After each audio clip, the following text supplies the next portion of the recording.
it out. Oh, no, we're good. Okay, let's see. We have an excellent connect. Oh, I opened the wrong window. Excellent connection there. Here it is. There we go. I opened the wrong chat dock on the OBS panel, so I'm just waiting a minute here, but I do see an excellent feed on the connector. Okay, there's the chat has loaded for Twitch and YouTube. So let's just go ahead, just like last time. Hello, chat. I'm just pasting this in both windows to establish that I can see things. Oops. Oh, I don't know why it doesn't, just will not copy and paste between chat windows, which is baffling. Okay. That's okay, though. Okay, Twitch stream is up. Excellent. All right. Looks like we're good everywhere. Okay, let me do my little enter keys here. Oh, let me send this too. So, send. Okay. I saw my own chat and thought that was somebody sending a chat to me. It absolutely was not. So, okay, let me do that, and let's open this. There's the confirmation that I'm live. Thank you. And muted, so it didn't blow anybody's ears out. Not that anybody's here. Go here. I have to watch that movie again. I haven't watched it in a while. By that movie, since you can't see what I'm saying or what I'm looking at, I made my dinner with Andre. I do need to watch it. I have the Criterion disc of that, which I have not watched yet. Okay, so repost. And done. Close that. That's all I need to do on my phone. Now we will do the many enter keys on Twitch. Sorry, not Twitch. Discord, not Twitch. Good grief. Sometimes I don't know what I'm saying. Many times I don't know what I'm saying. All right, and there. I believe that's everywhere I need to go. Okay, perfect. Close Discord out. All right, I'm going to give this chat rate 1. Well, that was me, so that makes sense. I've already checked that. I'm going to move my keyboard really quickly. Okay. And we'll move this so I can put this in a position. I will reorient, I believe is the correct term, my iPad so that it goes wide. There we are. And I get a drink of water really quick before I do anything. Well, I can start my thing going, so here we go. Oh. Nope, that was, I don't even know what I don't, oh. Yeah, I know what that is. All right, here we go. There we are. Ooh, man, I took a very silent drink there. You may have heard a little of that, but it probably shouldn't be too much. All right, there we go. Wow, okay. So, this is, I think I can say pretty fairly, the worst part of this entire illustration. So I think, but I don't recall whether I showed off the colors last time. I'm sticking with that blue for now. That may change, but I'm going to go a little while without looking at the colors because I think that's going to help me. But what I'm actually working on now is the glass. So this will show you. These are the glass layers. Now, obviously, that just looks like a bunch of garbage. But each of those is basically a distorted brush, rotated or altered. And now the trick is, because this is just my thing, instead of just using the same texture under all the pieces, I have to alternate all the pieces. So I have to keep track of everything I've done before. And as you can see, there's erasure lines. And I have to erase, see the in-between parts? I have to erase any of the stuff I already have on this layer from this layer so that it's different. This is not something that anybody but me does to myself, but I'm doing it to myself because this is what I did on the Magic cards. This was my approach, and I did it, and I liked it, so now I'm stuck doing it because I really can't not do it. As crazy as that is, I can't not do it. So, okay, sorry, I erased that. So, this takes forever, and it's not fun. And it might be miserable to look at, so I'm going to go ahead and apologize if it is up front, because it might be. This may not be any fun to watch. I really don't know. So I don't know. I will freely admit. Oh, I just realized what I did. I'll without any hesitation tell you, it's not my favorite thing to do. It's very, very tedious. It's very time consuming. But at the same time, this is part of the process for doing this for me. So I feel like, I don't know, maybe I shouldn't show it. Maybe I should just skip to the end of, when this thing is over with. But I feel like, I'm kind of showing you what I do and how I work. Well, this is how this works. And I'm going to have to do another one of these. This is only the second of 3 because I want to have at least 3 distinct panels. Now, technically, I should do 4 because there's 4 different colors in here. And I probably will end up doing that, which is going to just be maddening. But the 4th one, to be honest, should be the easiest one. So it should... Actually, I did create 4. There's 2 more. Yeah, I already know I was going to do 4. I already knew. But it shouldn't be as bad to do the 4th one. The 4th one should be the easiest of all of them. Oh, I already erased that, huh? Okay, good. But of course, I'm going to have to erase another one, but I have to get these done first. Yeah. Oh, see, I really? Oh, yeah, look at that. Those don't repeat. Interesting. But they will. I mean, eventually I'm going to have to erase. See, I can't leave these 2 next to each other because that defeats the whole point. The point is not to have repeaters. So, yeah. Yeah. Like I said, I'm making that noise because this is a ton of just literally going in here and manually clearing. By the way, this is one of those things, I think I talked about this on the last stream, where this is one of these things where an AI tool would be helpful, that I could just tell it, okay, art, whatever, go in and erase all the marked things for me. That would be a really good use of a machine tool of some kind. To take that tedium out of things, that I would not mind. That's why I say I'm not against these tools. Not really. I just would like them to actually be used for specific things. But this would definitely be a use case for them. Stop me from having to do this. Because this is going to take, I guarantee you, the whole stream, and I probably won't even be done. Just to do this one thing. Because I have to do it very deliberately. Because, see, I have to... Okay, I have to think about this. I have to get rid of this one, too, because I can't have them next to each other. Okay? And then if I'm getting rid of this one, see, this is the planning part of it to some degree, is to get this all right. I should just get rid of the stuff where I've got the erasure lines so that I can get a clear picture of what I need to do next. Trying to do this on the fly is just going to end up being a problem. So I'm going to just get rid of the spaces where I have the erasure, I'm using the term erasure marks, so that I do this properly. So I don't know how long this stream will be, really, because I might get really sick of this really quick. But, I mean, I have to do it. It has to get done. And I had somebody actually ask me when I was doing the magic cards, because I did this same basic technique for that. I said, well, couldn't you just use Photoshop to do it? And I said, honestly, because Photoshop is not, it just doesn't work. Well, okay, let me state this the correct way. There may be a way to do this with Photoshop that I just don't quite get how to do. I'll admit that maybe, because I don't ever say I'm really a professional with Photoshop. I just know how to do a lot with it. And I don't know how I would do some of my work without it. But I am not, I couldn't teach a Photoshop course, I don't think. Let's put it that way. So I don't know everything about it, but I have not found a really good... Did I really not? Hold on. Yeah, I did. That's interesting. I have not found a really easy way to do this type of thing with Photoshop. Doesn't mean there isn't one. It means I haven't figured out what that way is. So, no, it would take virtually the same amount of time.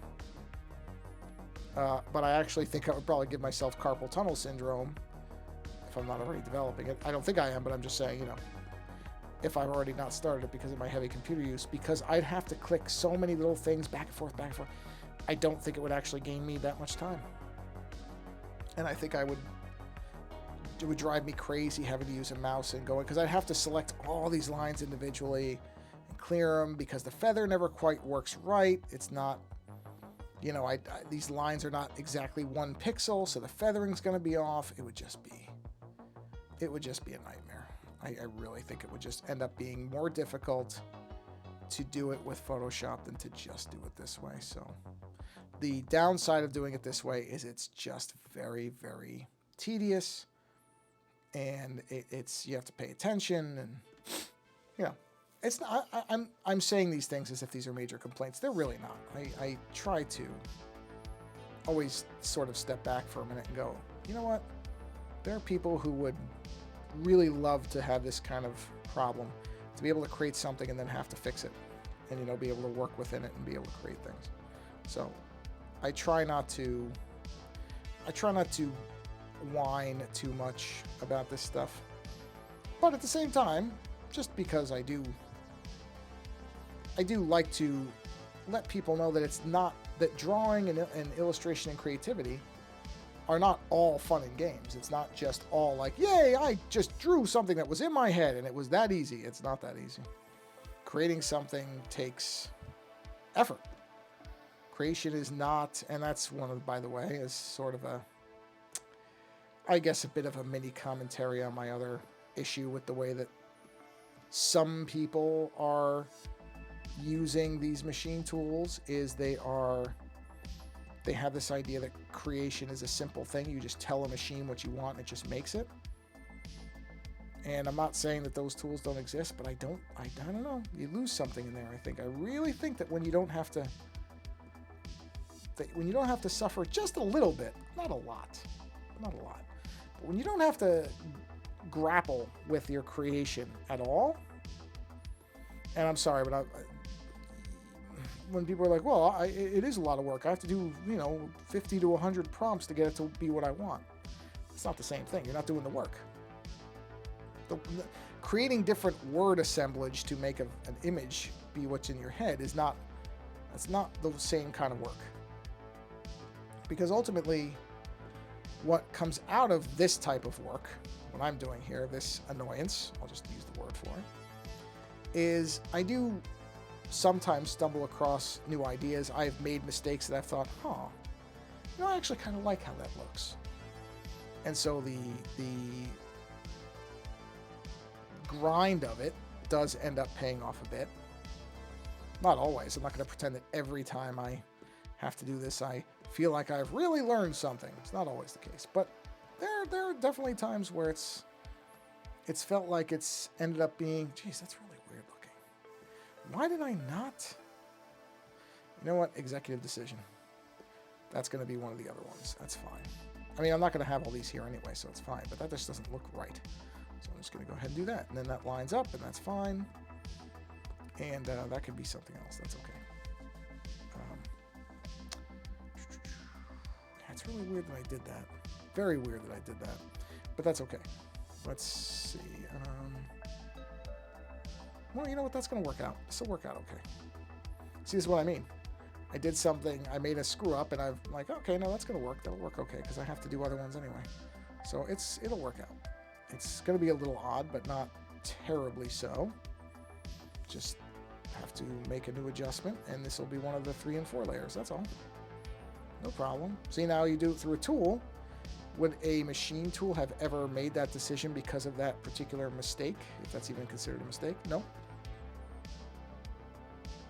And I'm not saying that I suddenly learned some magical after-school lesson from that or anything like that. But like I said, I just feel like with these machine tools, and again, I'm not against them, because there's definitely times where that what I'm saying, specifically what I'm saying right now about learning and the annoyance of doing this stuff sometimes, some of that goes right out the window. It doesn't matter. And I'll use as an example, let's say you have somebody who has a mobility issue or a mobility challenge where they can't do fine work like this. They don't have the ability, for whatever reason, to be able to hold or move their fingers with steadiness, and instead, maybe it's a Parkinson's or something where there's twitching or muscle spasms going on. Do I think that person shouldn't be able to create artwork? Of course I don't. That person, absolutely. Because the reality is that the other avenues of creative expression may not exist for that person. That's okay. I just think if you say you want to be an artist and you don't put any of yourself into it, and somebody else say, oh no, I am putting myself into it because I'm creating the prompts. Yeah, but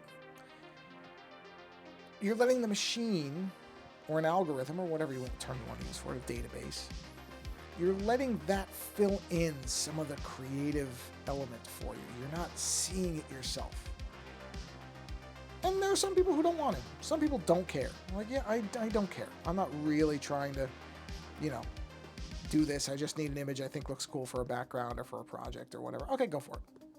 That's fine. Not everybody who has had to create art has necessarily really wanted to, truly has really wanted to be an artist, but had no other means and had to do it that way.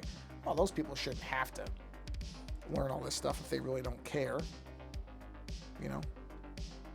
It's kind of like I remember there was a friend of mine when I was younger. I want to say his cousin, I don't remember, I think it was somebody related to him, was a really, really good basketball player. I mean, really good. And, would play for fun, but was constantly hounded by, like, school people and all the rest of it, when this is, way back in high school.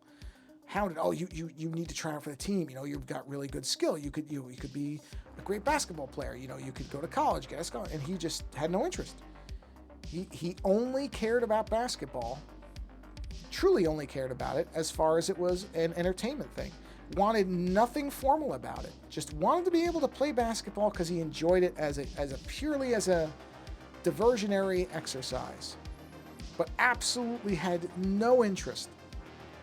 Was adamantly against and really got very angry when people were like, no, you need to play because you're really good. And he would just say, I don't want to.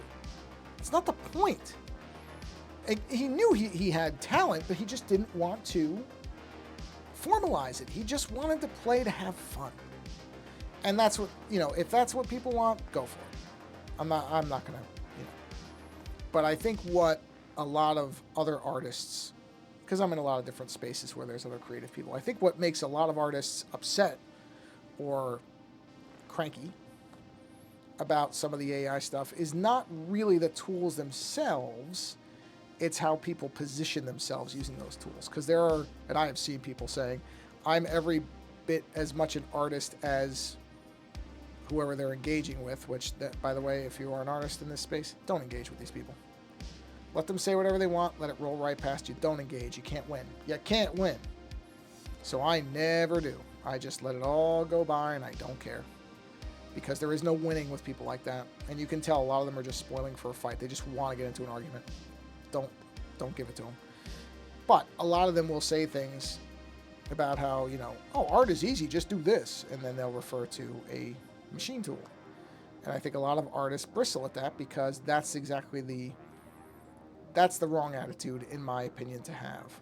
That art is easy because a tool does, let's be honest, the majority of the work for you. Coming up with a prompt is not that difficult.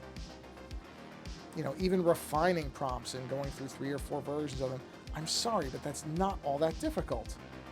That's just coming up with, it's like solving a language puzzle. Fun, interesting, but let's not pretend that that's really that much work. It's not.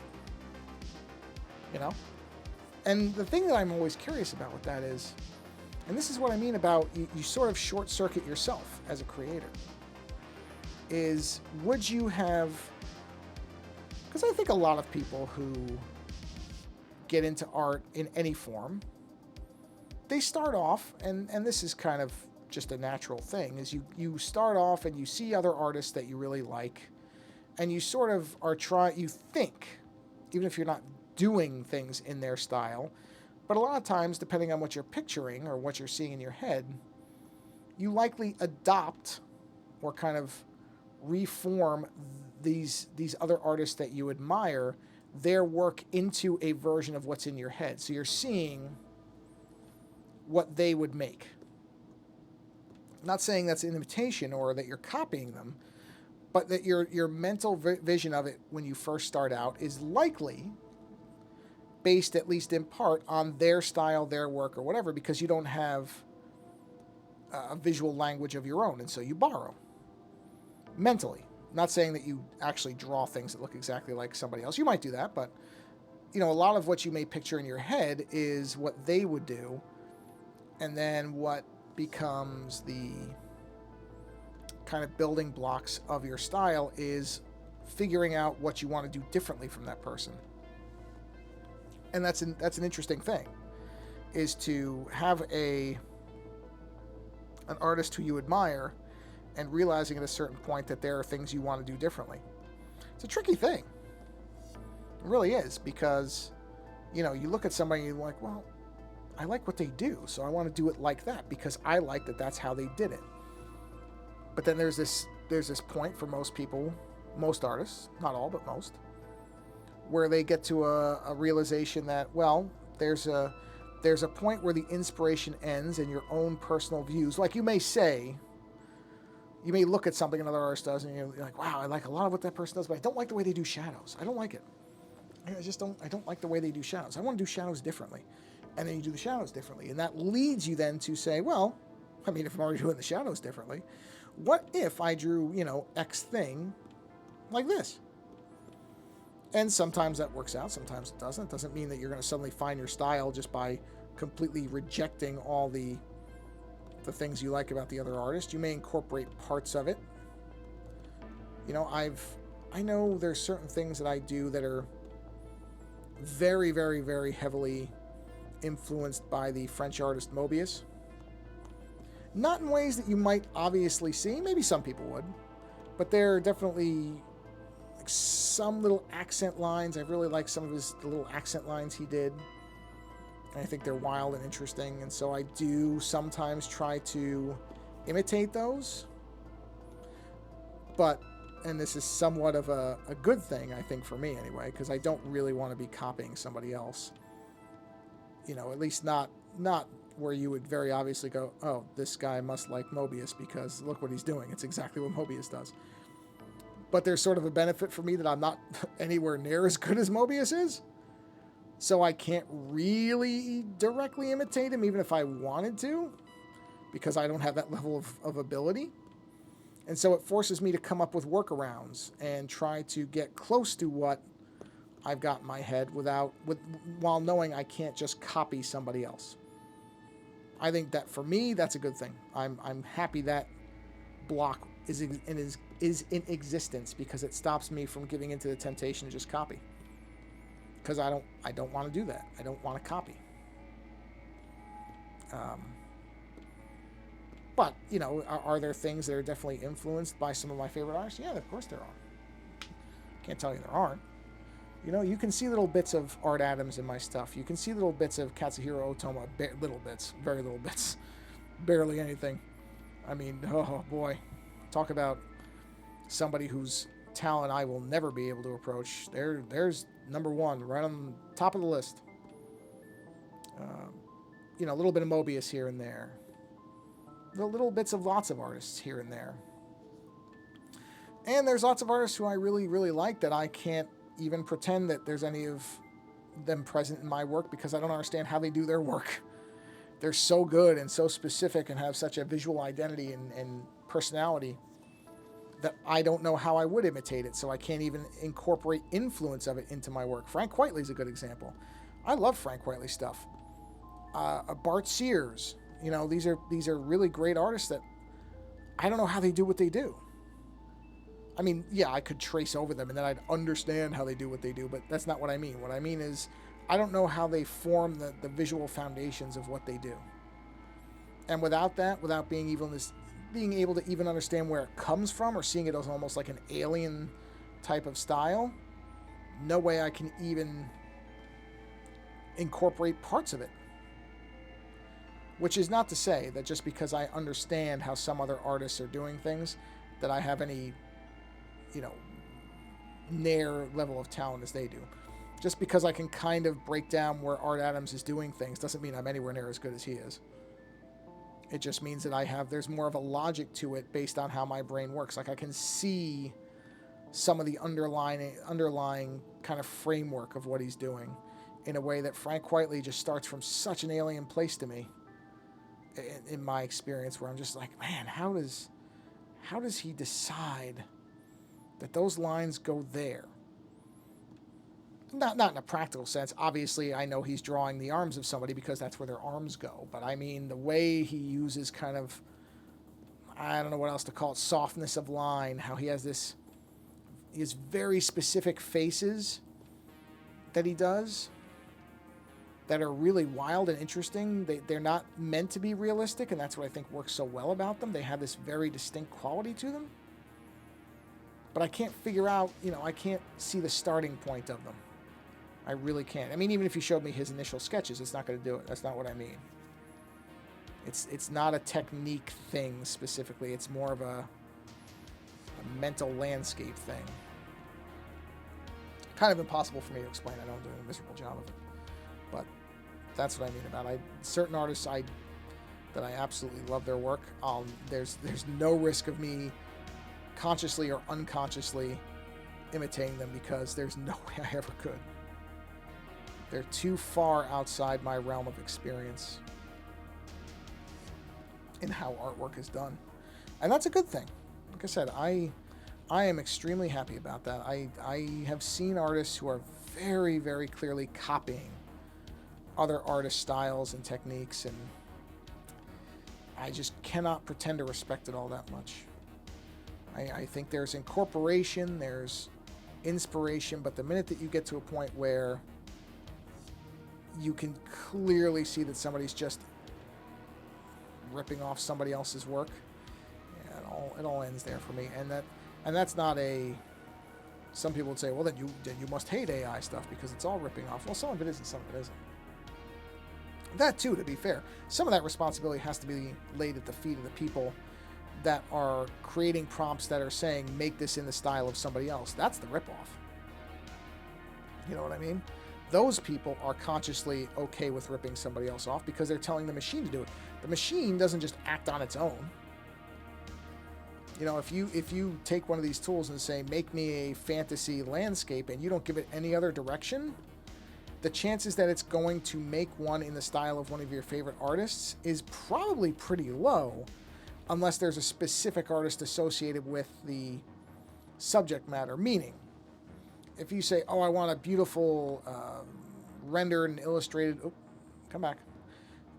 rendered illustrated painting of characters from Lord of the Rings, there's a good chance you will get ones that are at least partially inspired by.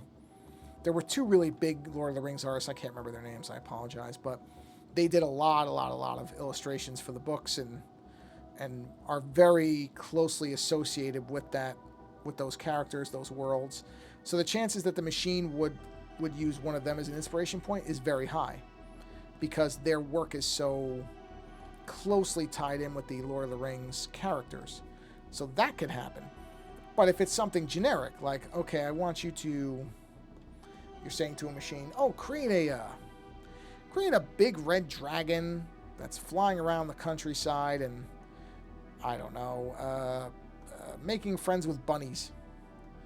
The chances that thing, if that's all you give it, end up making that thing correctly the first time for you are very slim. So what most people do, and this is where a lot of people get upset, is they'll say, well, I want a giant red dragon making friends with bunnies in the style of, name your favorite artist. And that's where, then the machine is going to go and try to reference, in many cases, the artwork of that person if they've ingested it, assuming it's publicly available, which a lot of more famous artists are, because, pre all this stuff, people were uploading their things online so people could appreciate them and find them and all the rest of it.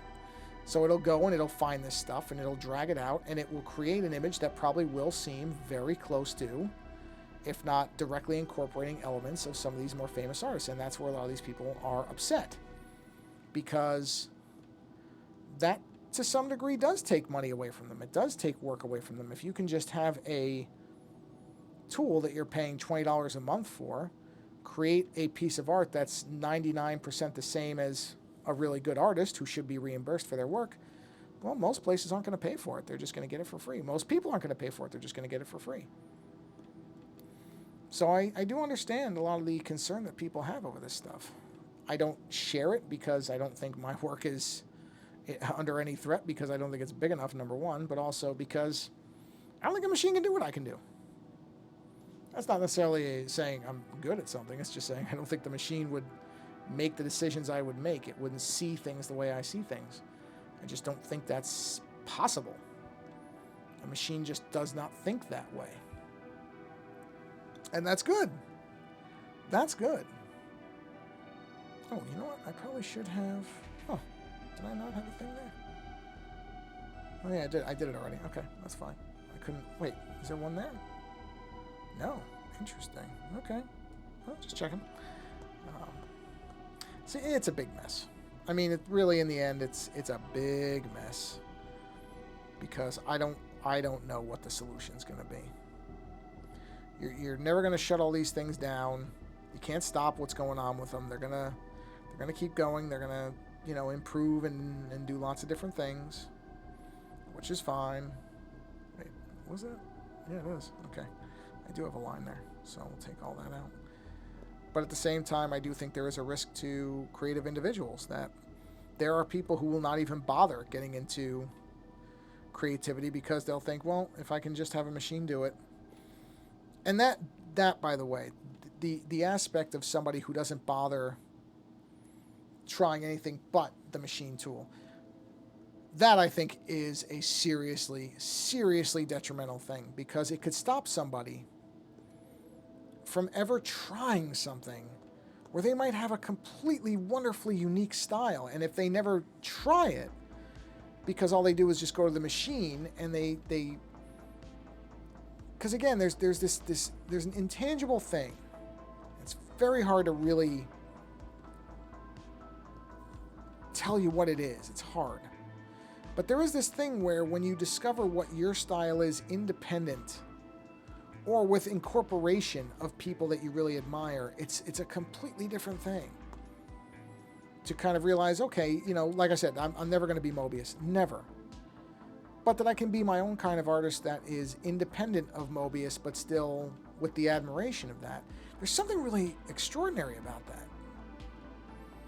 And if you don't ever have that moment where you have to disconnect what you're doing from the person you admire, I don't know. I think there's a lot of potential for wonderful, unique, and special creative voices to never bother to even try to express themselves in their own voice. They'll just exist as using prompts and basing the stuff off there. And just isn't to say they can't create anything, but it makes you wonder what if they had really just done it themselves, if they'd really just tried and had to do some of the struggle and back and forth, and that includes disappointment, frustration, anger, all the stuff that comes along with trying to be a creative individual. Without all that struggle, it's the whole Captain Kirk thing, that sometimes you need your pain.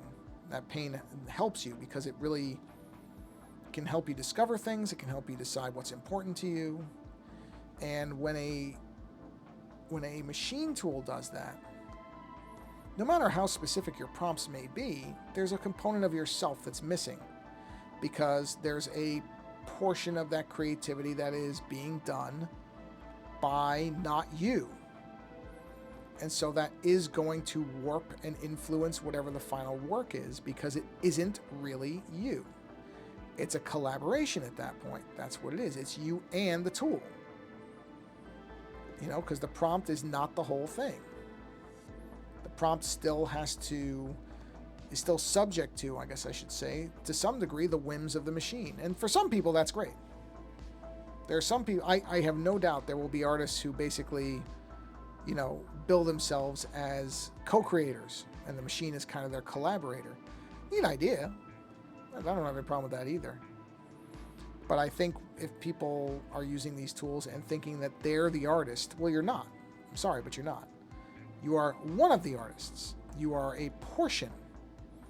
But just because you came up with the prompt doesn't make you a solo artist. It doesn't make you the only artist. You will always have to share some portion of that credit with the machine, the tool that you used. That's okay. You can do it. but don't have any delusions that you created the thing. The machine created the thing to some degree in accordance with what you wanted. But I've seen people who've mentioned that they have gone through like 100 different prompt variations. And I no exaggeration, saw one the other day where somebody said, yeah, I did, it wasn't 100, it was a little bit short. It was something like 99 or whatever variation. And, I finally just got tired of it, and I thought, oh, this is good enough. This is fine. This will work. And there's a ton. There's so much that's in between those statements that really tells you what the person did was they didn't really get what they wanted. They gave up. They gave up on what they actually had in their head because the machine, not them, at least not entirely them, because the machine couldn't manifest it. And so this person gave up on what was in their head. And I'm not going to tell you, because I don't know. I can't sit here and say with any degree of confidence, well, if that person had just done the work themselves, they could have gotten it. Maybe not. But I don't know that they couldn't have. And they'll never know because they gave up. And to me, that's a negative. That's going to end up making that person maybe not try as hard to get where they want to go next time, and they'll just take, they don't want to do a 90, whatever, 80 something prompts again. Okay, well, I'm just going to give this 50 prompts, and whatever it comes up with, that'll do. There's a side of that that's good, and there's a side of it that's bad. The side of it that's good is, there is a point where you have to stop what you're working on and say, no, no artwork is ever finished. It's just the point where you stop working on it. But if that point is driven by an external factor, I think it's bad. If it's you taking a break from your work and then coming back to it, let's say a week later and saying, you know what? This is actually where I want it to be. There's nothing left to be done here. I can only make it worse from here. That's you making that decision. But if it's driven by the fact that you're just sick of having to feed prompts, because it will make you hate the work. Having to just keep prompting and prompting and prompting to try to refine this thing over and over, well, it's just going to make you hate it. That's kind of another thing that was in between some of what this person was saying, is it was very clear that by the end of the work, they really didn't care about it anymore. That they were done with it and they didn't even want to think about it. That doesn't mean they won't go back to it in a month and say, oh yeah, okay, this is actually pretty good. I like where this ended up.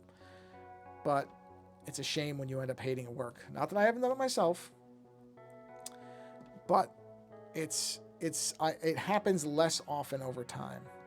And I think some of that is a byproduct of me doing the work. Whereas if I could just keep blaming the machine for it, I don't know.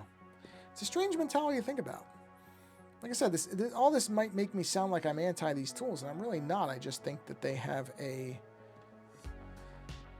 place, and to some degree, because this is how it goes with these things. There's such a gigantic hype machine around them now, where everybody just wants to be the ones that are doing stuff with AI tools.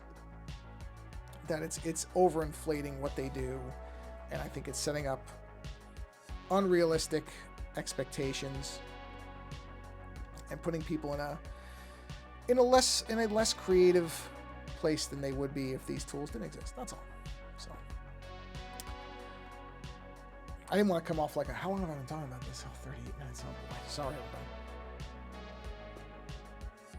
In the end, let's upswing this to a more positive note. In the end, whatever allows people to create is a good thing. That's why I'm not against these tools. Oh, I saw that. Let me grab that back. That actually lasted for a while. I'm not against them. Really not. Okay, should come back in a second. There we are. Perfect.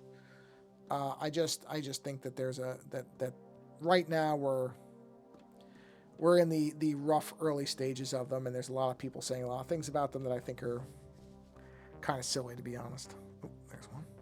So we'll see. I am legitimately curious where we're at 10 years from now with these things. Even 5 years from now, I'm sure will be fascinating. But certainly once all the just massively overdone attention to it fades, and there has to be actual practical applications, and people have to figure out how to make them cost effective and everything else. I'm curious what they're going to look like. I think that's a very different world than the one we're in today. The one we're in today is just the classic kind of tech hype cycle over things where it's the hot thing and everybody's eager to shove it into everything they've got. And we'll see what it ultimately looks like. Like I said, 5-10 years from now, even probably 5 years is probably more interesting to think about where it'll be. And I don't know. They're not going away. I think anybody who thinks all this stuff is all way overinflated and it's all going to fade out, no, it's not going to fade out. But I think the nature of it will change. Our fervor towards it, our just undying enthusiasm to have it and everything, that's going to go away. Because I think the limitations are already becoming clear on what these things can do. And they're not all going to get solved. That's another thing, is a lot of the people who are enthusiasts in these spaces think, oh, no, any problem it has today, it's going to get solved. It's all just going to, they'll eventually get to where this stuff won't be a factor. I'm not convinced of that. I think some of these problems are solvable and some of them are not. At least when I say that, meaning that it won't be solved by finally coming up with a version of one of these things that isn't susceptible to the problems. They're all going to have the problems, just different types. All right, so now, okay, let's do this because I have to get rid of the replicants of these. So you see what I mean about now it's alternating? So now, in here, I need to create separations between these. So this is what I mean about that first erase pass. That was only the first erasing pass. Now I have to come in and start separating them even more. Because eventually I'm going to, you know what I should do with this one? I should make it really obvious that, okay, there, do that. Just so that I can tell which ones are which. That's much better. Much better. So now I can see what's what. It was a little difficult when they all have the same basic color. Because they all look the same. So this way it's easier for me to separate. So like this is all got to go. That's all got to go so that that one can be different in between these. Yep, so we'll get rid of that. Where are we at time-wise here? 42 minutes. Yeah, okay, we'll bring this to a close soon because honestly this is starting to drive me a little crazy looking at it. As I knew it would. That's why I was saying this is tedious work. This is tedious work. Necessary. You got to do it. Or I got to do it. I shouldn't say you got to do it. I got to do it. Because I want all these glass panels to have these distinct kind of sides to them. So I knew I was going to do this. I also knew I was going to hate it. Not hate it. I shouldn't say hate. I knew it was going to be the least interesting of all the things I was going to do. I think that's the best way to put it. It's just not particularly interesting work to do. Because it is just, you know, a lot of erasing and keeping track of what layers are where, and so it gets a little bit. If you were to do this yourself, you would quickly figure out, oh yeah, this is not the best part of doing this stuff, which it really isn't. But it's not terrible. Once you find the approach that works for you, it's not terrible. It took me a few different tries to get this right before I really realized what I was going for. And then it was fine. Once I worked that out, it just became, okay, this is what you have to do. And just understand that you're going to be doing this for a while. And that was it. And then it wasn't as bad. It was fairly easy to do. Now I will say I will probably keep doing this in the background. I don't know that I want the whole next stream to be this. So I may keep chopping away at this in between streams, because I don't know that I just want to do another stream of doing this for an hour. So I may not, the next stream may not have as much, or this might be probably not done, but more done. Because I do think there is something interesting to it. I think it's worth seeing what this is. I realize I just missed that. But I don't know that we need to watch a whole other stream of it. I think this conveys the larger points of how it works. So we'll see. But I don't know that I'll have it all done by the next stream. So there may be You may see it, and more of this is done, but it's not complete, and that's fine. But I don't know. I don't know if I want to just save. Oh, you know, I just realized there was. Huh. Well, it's okay. I'm gonna go ahead and get rid of that anyway. I'm also discovering some things I missed. That's fine too. But yeah, I don't know that I need to do a whole other stream of just this. You know. So we'll see. Because I mean, literally, we're at 45 minutes, and this is all I've been doing. Which, like I said, I hope this is not terminally boring for everybody. But I do think there is some value in seeing it. I think it does kind of show you how it works. And this is what it is. This is not something I'm only doing for this stream. This is exactly what I've done on all the images since the original Mortal Window image that I did that got me the magic card to begin with. This is the process I use for doing the stained glass stuff. This is exactly it. So this is not anything that I didn't do on my magic cards and that I did on some of my other illustrations. This is exactly how it works. Which I also think is somewhat the point of the stream, is to show you exactly how my work progresses. Because there are legitimately people that are interested. I've had people. I mean, the reason I started doing these live streams is people were asking me, "Oh, you know, you should do video of your work." Really? Okay. I mean, if you want to see it, sure. It's not hard, fortunately, because the iPad does make a very, very useful streaming tool. It's very good at that. So, not a problem to do it. You know, I like those two intertwining, so I'm going to leave those. Get rid of this one. Be careful there. Okay. Okay, I think I got that just right amazingly, because there's a dark spot there. So I got lucky that went that well. Just follow that down. There we are.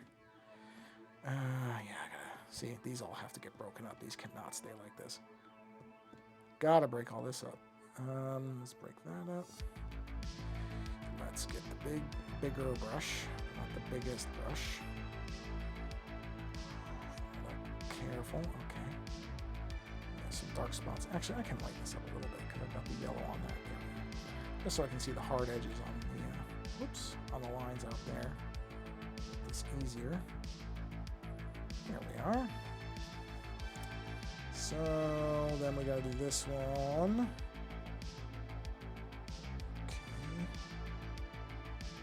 Okay. Down. We'll do this one. See how tightly packed these are, so you almost just have to do every other one. Not much point in doing anything else. Same thing here, which already leads up to that, so that works out. Because yeah, I don't want, if I can avoid it, I don't want two of the glass patterns, or whatever you would call them, the glass grain. I don't want two of the same ones next to each other. I want them to all look like different pieces of colored glass that were put together separately into the same image. So that's what I'm doing here. Okay, we can use a big brush for this. Just like that. And I think we're gonna wrap it up with this, because the iPad is getting warm and I'm about ready to be done with it anyway. So I mean, it's going well. This is actually going very well. I haven't made any major screw-ups yet, which I inevitably do on these, but so far I think I actually implemented my action plan the proper way this time. I often screw it up from the beginning and then realize way too far down the line that I messed up, but I think I'm okay so far. All right, yeah, this is, yeah, I need a break from this, so we'll do that, and we'll do that. There we go. Okay, and I will disconnect this. Oh yeah, I'm at 60% anyway, so battery is low. So that's a good point to stop and recharge the old iPad. Yeah, so there you go. A little bit of working on some glass details. And that's where we're gonna stop. So we ended up about 50 minutes. I was I actually wasn't sure if I was going to go more than half an hour with that because that can get really irritating, but it went pretty well. For me to do that for 50 minutes is an accomplishment. Because it is not, just to be honest, it's not my favorite part of doing this stuff. The glass part, when it's done, I like it. I like how it looks when it's done. But getting those glass pieces individualized is tedious work. I'll just say that. So. And my reward for my work was a drink of water. Well, okay. Still, good stream. Got some work done. Nothing crashed, nothing wrecked. I legitimately am thrilled about that. On that note, everybody, I'm going to go ahead and get out of here. Thank you for stopping by. Don't think anybody popped by live. At least I never saw it. So if you did and I missed you, sorry I missed you. But that's okay. I don't need people to show up live. People showing up whenever they show up, that's enough for me. I really am very pleased that the subscriber numbers are just slowly, steadily growing. That's fine. I am extraordinarily happy with organic subscriber growth. I don't want to be somebody who just has a burst and then it fades off and nobody cares anymore. And I'm not paying for people to come to me. That's just not how I operate. So people finding me however they find me, that's the best type of thing. So thank you for stopping by, whether it's live or later, doesn't matter to me. Go out there and try to be creative yourself. I think it's really good for you. In whatever ways. It does not have to be that you go out and paint some huge 24 by 36 canvas either. I think a lot of people get caught up in the idea that their creativity has to be on some big scale. It doesn't. It can be little things. It can be napkin doodles. Draw little smiley faces on napkins and, give them to people you like. Something saying, have a nice day. Even that is just a way of taking creativity and trying to make somebody else's day better, which is really what the goal should be. But be creative in some way. And go experience creativity through somebody else too. Because you never know what might inspire you to be creative in your own way. It doesn't have to be watching me draw. It can be watching somebody create music with, I don't know, what did I just see? I just saw something where somebody was, what were they hitting golf balls into a guitar to play notes or something like that? Something like that, where it was silly, but it was neat. And there's all these interesting little arts and crafts that people do, really simple things. Go learn to cook something. That's a form of creative expression. Learn how to make a meal. Find something that you've always had in a restaurant, never been able to make yourself. Go watch somebody make a video of how to do it that's easy for starters. That's creativity too. It can take all different forms. Anyway, now I'm just babbling on. So thank you for stopping by. Appreciate you coming by. And like I said, go be creative. It's good for you. And on that note, until next time, insert placeholder boilerplate language here until I can think of something more creative to say. And until the next stream, thank you for stopping by, and take care.